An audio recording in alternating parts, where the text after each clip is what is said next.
एक खातून मेरे ऑफिस में आई और बिलक बिलक कर रोने लगी। वजह पूछी, अपनी बातें बताने लगी। सुना तो एक लम्हे के लिए मुझे भी सकता हो गया।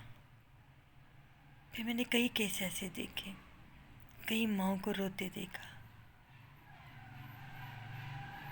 मुझसे कुछ कहा तो ना गया, कलम को ज़ुबान बनाई और कॉलम लिख दिया।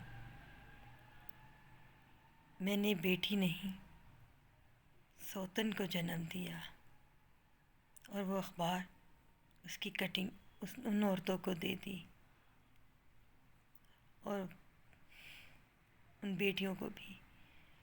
उन बेटियों को शर्म आनी चाहिए अपनी माँ के लिए इतनी गलत सोच रखते हुए। माँओं का एहसास करें।